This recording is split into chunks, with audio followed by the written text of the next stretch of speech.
はい、皆さんこんにちは。今日も動画をご覧いただいてありがとうございます。完全感覚ベーカーです。本日のレシピはオーストリアのクリスマス菓子クグロフを作っていこうと思います。最近日本ではシュトーレンが有名なんですけども、クグロフもね、立派な美味しいお菓子なので、未だにね、この動画を作ったことがなかったので、今回はクグロフです。いろんなサイズあるんですけども、今回ね、このサイズの型を買ったのでね、このレシピでご紹介したいと思います。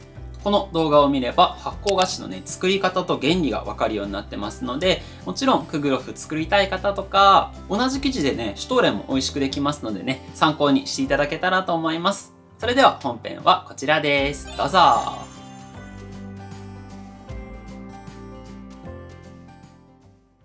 い、それでは本日のレシピはこんな感じになってます。今回作っていくのはね、発酵菓子ということで、水とか牛乳はほとんど使わずに、生地をまとめるのは、たっぷりのバターと溶き卵を使っていきます。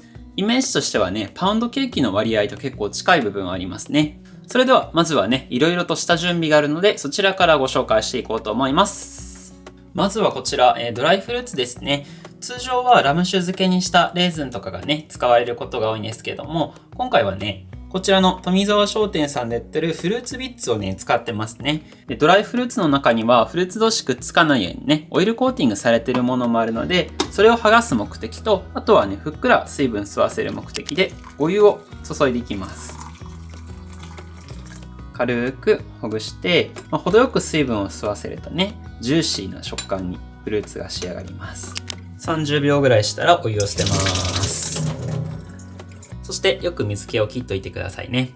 で、あとはね、大量のバターを使っていくんですけども、今回はシュガーバッター4っていう製法で生地を作っていきますね。なので、常温に戻しておいて柔らかい状態にしておきましょう。では、生地を作っていきますね。まずバターをほぐしていきます。ではなんとなくほぐれたところでお砂糖を加えますね。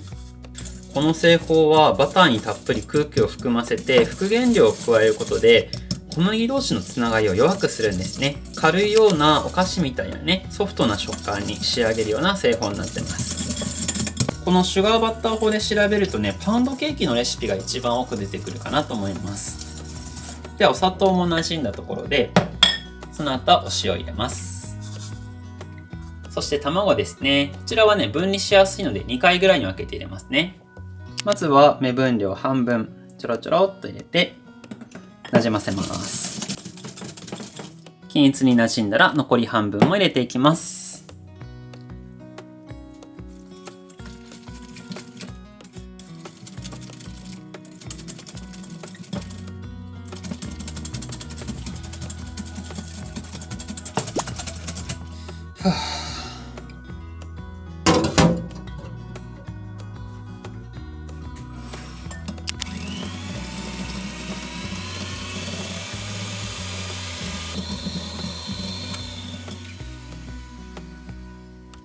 それではこんな感じで真っ白でね、空気たくさん含んだ状態になりました。この中にね、粉を入れていきます。それでは強力粉を入れていきます。こうやってバターにたくさん空気を含ませて、いろんな素材をね、バラバラに全体に散らすことで、たくさんこねなくても均一にね、素材が散るようになるんですね。こねる回数が少ない分、グルテンのね、形成が抑えられて柔らかい、歯切れいい食感になります。そして今回はお砂糖の分量が多いのでね、サフは金を使っていきます。たくさんお砂糖が入っててもしっかり発酵してくれますよって種類が今回のね、この金のサフなんですけども、赤でも作れないことはないですね。では牛乳ね、調整代わりに入れて全体混ぜていきます。バターがたくさん空気を含んでるので、なんかこの状態ではね、もわんもわんな軽い感じがします、生地。はい、それではひとまとまりになりましたら、生地は台の上でこねていきますね。で、今回はそこまでもちもちさせなくていいので、生地がね、簡単にまとまるぐらいでこねるのは終了して OK です。ポイントはね、あんまり生地を温めすぎてしまうとバター溶け出してね、分離しやすくなるので、生地の温度感に注意ですね。触ってほのかに冷たいなって感じるぐらいの温度でこねていきましょう。で、このクグロフっていう発酵菓子はアンザス地方の郷土菓子ですね。オーストリアの家庭ではね、このクグロフ型がどこの家庭にもあるっていうふうに言われてますね。まるで大阪の家庭にね、一家に一台たこ焼き器があるようなイメージかなっていう感じですね。そしてこの時期にこのね、クグロフを選んだのもちゃんとした理由があって、オーストリアのクリスマスには欠かせないクリスマス菓子なんですね。ちなみに最近日本でも流行ってるシュトーレンはドイツのクリスマス菓子ですね。パネトーネはイタリアだったりね。日本はちなみにショートケーキなんですよね。だから国によってクリスマスを祝うお菓子のね、文化が違うんですね。一説によると、このクグロフはマリー・アントワネットがパンがないならお菓子を食べればいいじゃないって言ったそのお菓子に相当するものっていう説もあります。このシュガーバッター法ではたくさんの空気をバターに含ませているので、その空気が元になって膨らむとも言われてるんですよね。だからパウンドケーキがベーキングパウダーとかが入ってなくても膨らむのは、このバターに含ませた空気がね、膨らんでくれるからなんですね。ちなみにこの製法をパンに使う場合はクリーミング法とも呼ばれてますね。バターとかその他の砂糖とかをクリーミーにして使うからなんですかね。そんな風に話してるうちに結構生地はね、まとまりが出てきましたね。ではこの状態になったら広げて先ほどのフルーツ入れていきます。美味しそう。本場オーストリアではレーズンしか入らないみたいですよ。まあ今はちょっとどうかわからないですけど、伝統的なものはそうらしいです。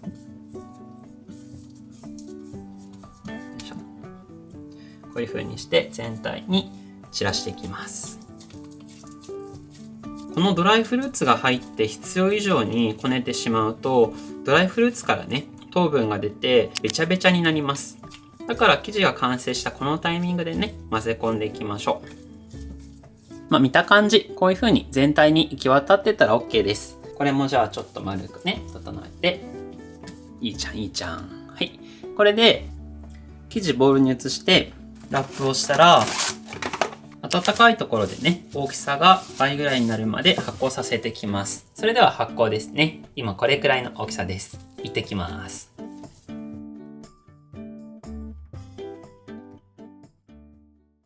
はい、それではこちらが発酵が終わった生地ですね。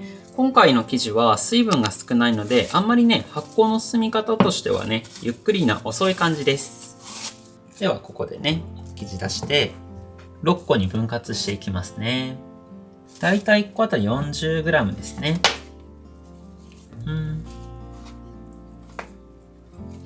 本当に生地はパン生地っていうよりかはね、なんかちょっと固めのパウンドケーキみたいな感じの質感ですね。それでは生地潰して丸く整えてつまんで閉じて置いときます。はい。ではこちら生地10分ほど休ませて、その後型に詰めていきます。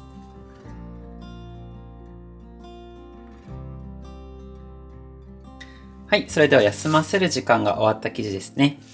では、この後はこちらのクグロフ型に入れていきますね。で、この方も Amazon で買ったので、一応概要欄にリンクを載せておきますね。こんな感じのサイズが6個作れるようになってます。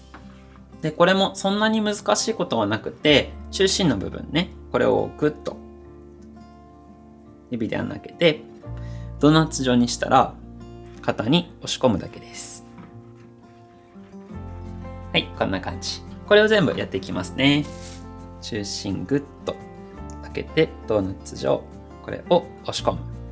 この型の中には結構ね、大きいのを1個作るね、やつとかもあったりするんですけども、さすがに昔みたいな大家族はね、日本ではもう少なくなってるので、パクパクね、おやつ代わりに食べられるようなこのサイズで今回作っていきます。だから時代とともに結構パンのデザインも変わってきてるんですよね。昔はもうでっかいパンとかがね、パン屋さんでもよく並んでたんですけど、今何にしろピザにしろね、1人分のサイズとかで売ってたりしますよね。楽しいですね。なんかね、こう、型に詰めて焼くパンは。だってあんまり深く考えなくてもね、結構この形に綺麗にいくので、やっぱり見栄えが綺麗に仕上がるってね、とっても大事なことだと思います。はい。そんな風に話してるうちにあっという間に終わりました。今こんな感じのね、高さですね。それではこちらもラップして発酵に入れていきますね。さっき2倍って言ったんですけども、この生地よく考えたらあんまり膨らまないんですよね。水分が少ないので。だからね、もう一回りぐらいちょっと大きくなれば OK。じゃあこちら箱に入れてきます。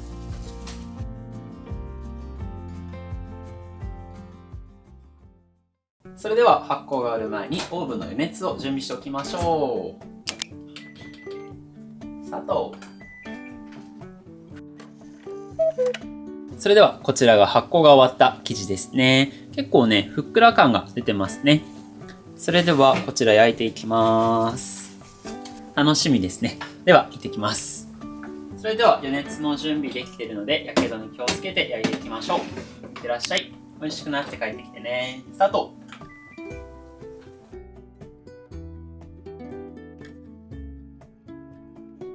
はい、それでは焼き上がりました。見てみましょう。いい香り。それではこんな感じにできてますね。ちょっと型から外して見てみましょうか。それではご対面です。ザンザンザンザンザン。可愛く仕上がりました。いい感じ。